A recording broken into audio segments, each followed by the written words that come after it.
ಕಾಯೋರ್ದು ಅಥವಾ ಆಕಳ ಸಾಕೋರ್ದು ಅಂದ್ರೆ ಆಕಳ ಮನ್ಯಾಗ ಕುಂತಿರ್ಬೇಕು. ನೀವು ಹಿಂಗೆ ಹೊರಗಿಂದ ಬಂದ ಕೂಡಲೇ ಎದ್ದು ನಿಂತು ಹಿಂಗೆ ಕಿವಿ ನಿಗರಿಸಿ ಬಾಲ ಹಿಂಗೆ ಎತ್ತಬೇಕು ಹಿಂದೆ. ಅಂದ್ರೆ ನಿಮ್ಮನ್ನು ಬಹಳ ಗೌರವದಿಂದ ಕಂಡಿತು ಅಂತ ತಿಳ್ಕೊಬೇಕು. ನಿಮ್ಮ ಮ್ಯಾಗ ಭಾಳ ಪ್ರೀತಿ ಐತಂತ. ಹಿಂಗೆ ಜಟಿಗ್ಗಾಲ ಕೊಟ್ಟು ಯಾವಾಗ ಬಂದಾನು ಯಾವಾಗ ಜಾಡಿಸಿ ಒದ್ದೇನಂತ ನಿಂತಿತ್ತಂದ್ರೆ ನಿಮ್ಮ ಮ್ಯಾಗ ಪ್ರೀತಿ ಎಷ್ಟೈತೆ. ಮುಂದೆ ಬಂದ್ರೆ ಹಾಯ್ತೈತಿ, ಹಿಂದೆ ಬಂದ್ರೆ ಜಾಡಿಸಿ ಒದಿತೈತಿ. ಯಾಕಂದ್ರೆ ತಿಂಗಳಾತ ಕಟ್ಟಿ ಹೋಗ್ಯಾನ, ಇವತ್ತ ಬಂದ ನೀವು ಬಿಡಬಾರ್ದು ಅಂತೈತ. ಅಂದ್ರೆ ಎಂಥ ಪ್ರೀತಿ ಇರಬೇಡ ಅಂತೀರಿ ನಮ್ದು ಅಲ್ರಿ. ಹಿಂಗಾಗೋದಿಲ್ಲ. ನಮ್ಮ ಕೊಟ್ಟಿಗೆಯಾಗ ಬರ್ರಿ ನೀವು. ನಾ ಹಿಂಗೆ ವಾದ್ನಂದ್ರೆ ಆಕಳುಗಳು ಓಡಿ ಬರ್ತಾವ. ಮೈ ತಿಕ್ತೀನ ದಿನ ಆಕಳುಗಳಿಗೆ ತಿನ್ಸಾಕ ಹಾಕ್ತೀನಿ. ನಾ ಎಷ್ಟು ಕೆಲಸದಾಗಿದ್ದರೂ ಸಹಿತ ನಡು ಯಾವಾಗ ನನಗೆ ವೇಳೆ ಸಿಗ್ತೈತೆ ಅವಾಗ ಕೊಟ್ಟಿಗೆಯಾಗ ಹೋದ್ನಿ ಅಂತಂದ್ರೆ ಗುರ್ತಿಟ್ಕೊಂಡು ಬರ್ತಾವ ನನ್ನ ಹತ್ರ. ಅಷ್ಟು ಪ್ರೀತಿ. ಒಂದು ಆಕಳ ಮೇಯನ್ ಎಲ್ಲೂ ಕಾಣಂಗಿಲ್ಲ. ನಮ್ಮ 1500 ಎತ್ತುಗಳು ಮತ್ತು ಈ ಹೋರಿಗಳು ಆಕಳುಗಳು ಕೂಡಿ 1500 ಅದಾವೆ. 1200 ಆಕಳದಾವು, 300 ಹೋರಿಗಳು ಅದಾವೆ. ಒಂದರ ಮೇಯಾಗ ಎಲ್ಲೂ ಕಾಣಂಗಿಲ್ಲ. ಇನ್ನು ವಯಸ್ಸಾಗಿ ಬಾಯನ್ ಹಲ್ಲು ಹೋಗಿದ್ದು ಅಂದ್ರೆ ಅವಕ್ಕೆ ಅಷ್ಟ ಸ್ವಲ್ಪ ತೊಂದರೆ ಇರ್ತೈತಿ. ಉಳಿದು ಯಾವಕ್ಕೂ ಈ ಕಸಾಯಿ ಖಾನೆಗೆ ಹೊಂಟಿರ್ತಾವ, ತಂದು ಬಿಟ್ಟಿರ್ತಾರೆ. 6 ತಿಂಗಳು ಒಂದೇ ಕಡೆ ಕಟ್ಟಿ ಅವು ಚಂದಾಗಿ ತಿನಿಸಿ ಎಲ್ಲ ಮೈ ಕೈ ಗುಂಡಾಗೋಣ ಮತ್ತು ಅವನ್ನ ಉಳಿದು ದನಗೊಳಗೆ ಬಿಡ್ತೀವಿ ನಾವು. ಆಕಳುಗಳು ಅಂದ್ರೆ ಏನ್ರಿ? ಅವು ನಮ್ಮ ಪರಿವಾರದ ಸದಸ್ಯರಂತೆ. ನಾವು ಅವು ಸುಖವಾಗಿದ್ದು ಅಂದ್ರೆ ನಮ್ಮ ಮಠಕ್ಕೇನು ಕಡಿಮೆ ಬೀಳಂಗಿಲ್ಲ ಅಂತ ನಾ ತಿಳ್ಕೊಂಡು. ದಿನ 1.5 ಲಕ್ಷ ರೂಪಾಯಿ ಖರ್ಚೈತೆ ನನಗೆ ಅವು. ಆದರೆ ಯಾರ ಕಡೆಯಿಂದನೂ 1 ರೂಪಾಯಿ ಬೇಡು ಪಾಳೆ ನನಗೆ ಎಂದೂ ತಂದಿಲ್ಲ ಆಕಳುಗಳು. ಯಾಕಂದ್ರೆ ನಾ ಆಕಳ ಸಾಕೀನಿ ಅಂತ ನಾ ಎಂದೂ ಅಂದ್ಕೊಂಡಿಲ್ಲ. ಅವ ನನ್ನ ಸಾಕ್ಯಾವು ಅಂತ ನಾ ತಿಳ್ಕೊಂಡಿದ್ದೆ. ಆ ಎಲ್ಲ ಆಕಳುಗಳನ್ನಲ್ಲಿ ಇರೋದ್ರಿಂದ ಹೊಲ್ದಾಗ್ರಿ ಏನು ಗೊಬ್ಬರ ಬೀಳ್ತೈತ್ರಿ.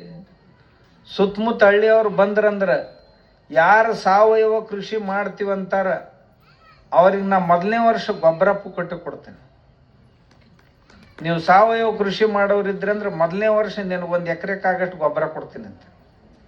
ಇದೊಂದು ವರ್ಷ ಗೊಬ್ಬರ ತೊಗೊಂಡೋಗು, ಮುಂದಿನ ವರ್ಷ ನಿಮ್ಮ ಮನ್ಯಾಗ ಆಕಳ ಸಾಕಿ ಅದರದ ಗೊಬ್ಬರ ಹಾಕ್ಬೇಕು ನೀವು ಹೊಲಕ್ಕೆ.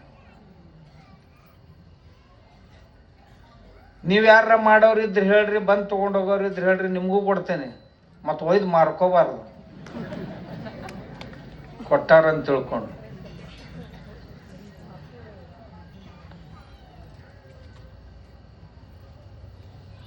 ಎಂಥೆಂಥವು ಇರಕ್ ಆಕಳುಗಳು, ಒದಿ ಆಕಳುಗಳು ನಮ್ಮಲ್ಲಿ ಬರ್ತಾವ. ಕೈ ಹಚ್ಚಿಸ್ಕೊಡಂಗಿಲ್ಲ ಮೇಗ ಆ ನಮೂನಿ ಬಂದಿರ್ತಾವೆ. ಯಾಕಂದ್ರೆ ಅವು ಬಹಳ ಕಷ್ಟ ಸೋಸಿ ಅನುಭವಿಸಿ ಬಂದಿರ್ತಾವೆ.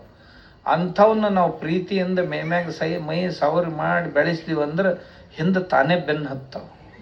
ಬಹಳ ಚಲೋ ಪ್ರಾಣ್ರಿ. ನಮ್ಮಲ್ಲಿ ಅಮೃತ್ ಮಹಲ್ ಅಂತ ಒಂದು ಜಾತಿ ಆಕಳೈತಿ.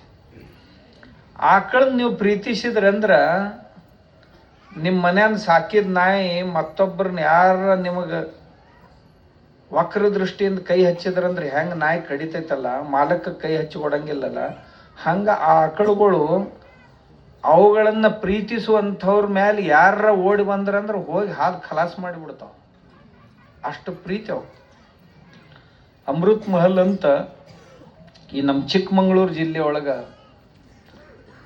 ಚಿತ್ರದುರ್ಗದ ಆಚೆ ಕಡೆ ಆ ಭಾಗದೊಳಗೆ ಆಕಳುಗಳದ ಆ ಜಾತಿ ಐತಿ.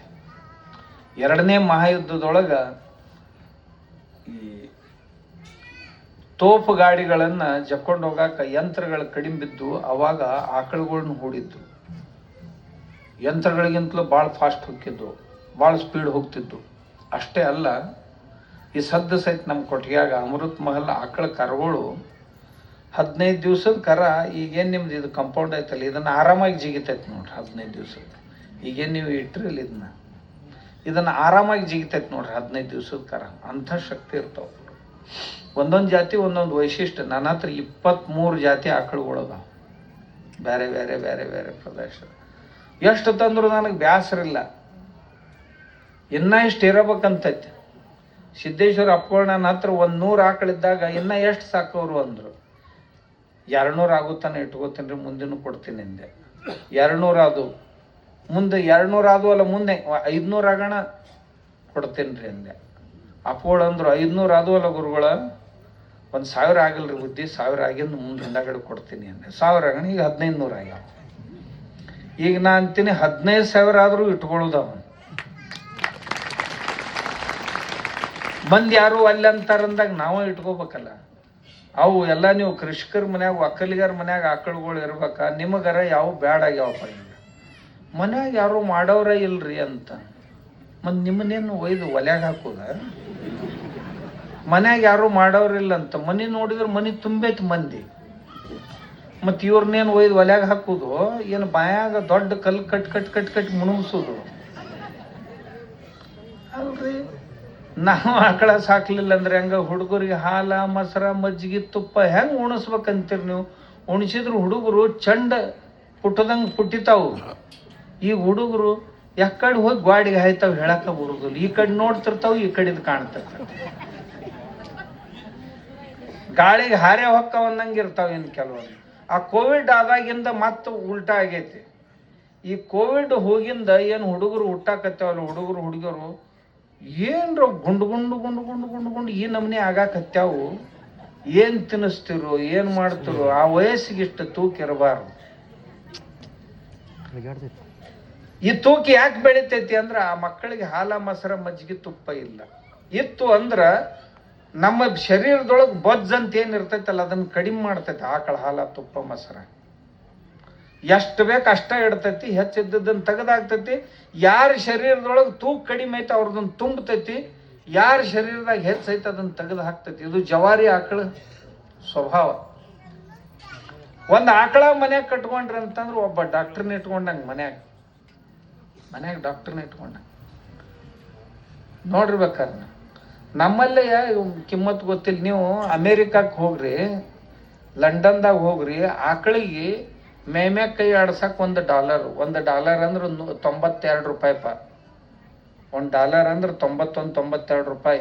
ಹಿಂಗೆ ಮೈಮ್ಯಾಗ ಕೈ ಆಡಿಸಿ ಬರಾಕ ಒಂದು 5 ನಿಮಿಷ ಬಿಡ್ತಾರೆ ಟಿಕೆಟ್ ಕೊಟ್ಟು. ಅಲ್ಲಿ ಒಳಗೆ ಕಟ್ಟಿದ ಆಕಳುಗಳ ಮೇಯ್ ಸಾವಿರ ಬರಾಕ $1 ಕೊಡ್ಬೇಕಂದ್ರೆ 90 ರೂಪಾಯಿ.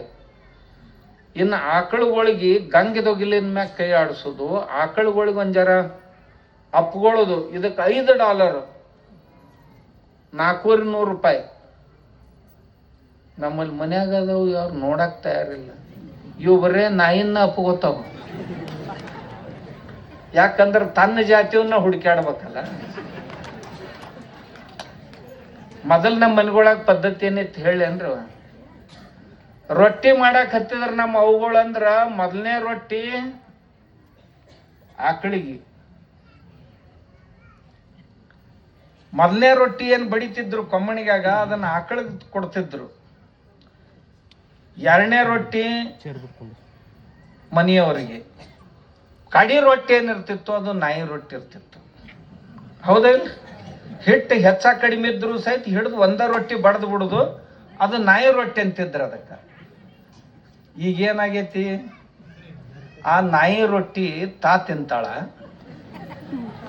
ಮೊದಲನೇ ರೊಟ್ಟಿ ಗಂಡಗೆ ಹಾಕ್ತಾಳ, ಅದು ಆಗೈತಿ ಈಗ ಆಕಳ.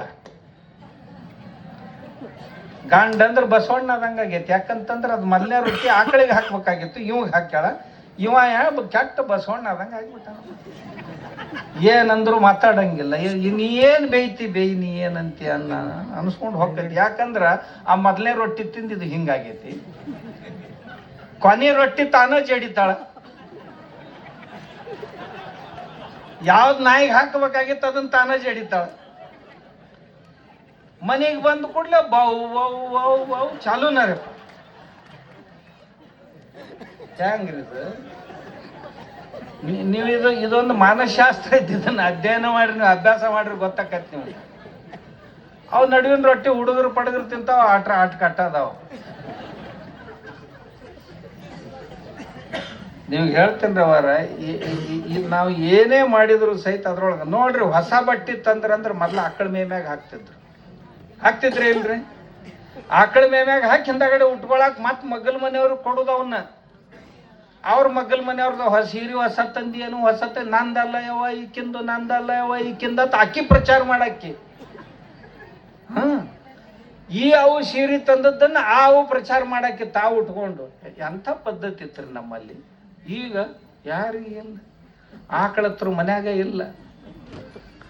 ಹೊಸ ಮನೆ ಕಟ್ಟಿದ್ರಂದ್ರೆ ಆಕಳ ತಂದು ಮನ್ಯಾಗ ನಿಂದಿರ್ಸ್ಬೇಕು, ಪೂಜಾ ಮಾಡ್ಬೇಕು.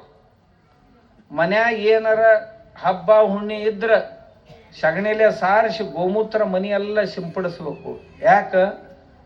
ಗೋಮೂತ್ರದೊಳಗ ಒಂದು ಕೀಟ ನಿವಾರಣಾ ಸಾಮರ್ಥ್ಯ ಐತಿ. ಏನು ಕೀಟಾಣುಗಳಂತಿರ್ತಾವಲ್ಲ, ನೆಗೆಟಿವ್ ಎನರ್ಜಿ ನಮ್ಮಲ್ಲಿ ಕೆಲವೊಂದು ಕೀಟಾಣು ರೋಗಾಣುಗಳಂತ ಇರ್ತಾವ ಮನೆಯೊಳಗ, ಈ ಹವೆಯೊಳಗೆ ಇರ್ತಾವ. ಅವುಗಳನ್ನು ಹೊರಗೆ ಹಾಕಬೇಕಾಗಿತ್ತು ಅಂತಂದ್ರ ಪ್ರಾಪ್ಲಿನ್ ಅಂತ ಒಂದು ಆಕ್ಸೈಡ್ ಇರ್ತೈತಿ, ಒಂದು ಒಂದು ಒಂದು ವಾಸನೆ. ಅದು ಆ ಮೂತ್ರೆ ಒಂದು ಸ್ವಲ್ಪ ವೇಳೆ ಹಂಗ ಇಟ್ಟು ಹಿಂದಾಗಡೆ ಸಿಡಿಸಿದ್ರ ಅದ್ರ ವಾಸನೆ ಏನು ಇರ್ತೈತಲ್ಲ, ಅದಕ್ಕೆ ಪ್ರಾಪ್ಲಿನ್ ಆಕ್ಸೈಡ್ ಅಂತಾರ.